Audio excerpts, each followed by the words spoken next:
ఇచ్చారు. అదేవిధంగా 85% అధికారి ప్రవర్తన బాగుంది. కరప్షన్ పింఛన్ అధికారి డబ్బులు వసూలు చేశారంటే కేవలం చాలా తక్కువ మంది అది చేశారని చెప్పి చెప్తున్నారు.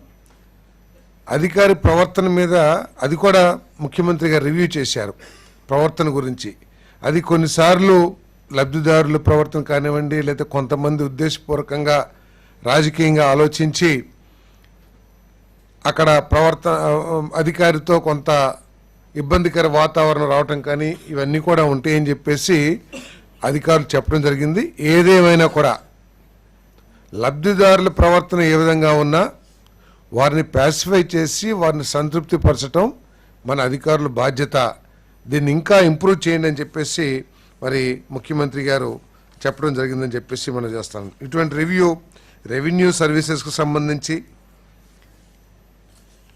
అదేవిధంగా హౌసింగ్ డిపార్ట్మెంట్కి సంబంధించి ఈరోజు రివ్యూ జరిగిందని చెప్పేసి మనం చేస్తా ఉన్నాను నేను. మరి అన్నిట్లో కూడా మరి సంతృప్తికరంగానే ఉన్నట్లు ఐవీఆర్ఎస్ ద్వారా ప్రభుత్వ అధికారుల పనితీరు కానివ్వండి, ప్రభుత్వ పథకాలు అందించడంలో కానివ్వండి ప్రజలు సంతృప్తికరంగా ఉన్నారని చెప్పేసి మరి ఈ సర్వేలో తేలిందని చెప్పేసి ఈ సందర్భంగా నేను తెలియజేస్తా ఉన్నాను. మరి దీనికి తోడు అనేక విషయాల మీద కూడా ముఖ్యమంత్రి గారు రివ్యూ డిస్కషన్ చేయటం జరిగిందని చెప్పేసి మనం చేస్తాను.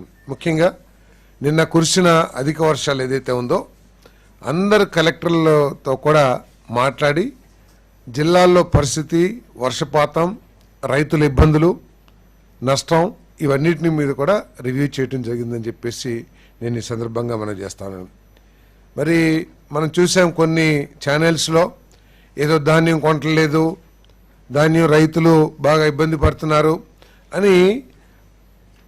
అధిక వర్షాలు వచ్చినప్పుడు ధాన్యం తడవటం, లేకపోతే కొంత వరి పడిపోవటం, లాడ్జ్ అవ్వటం ఇవన్నీ కూడా ఎప్పుడూ జరుగుతాయి.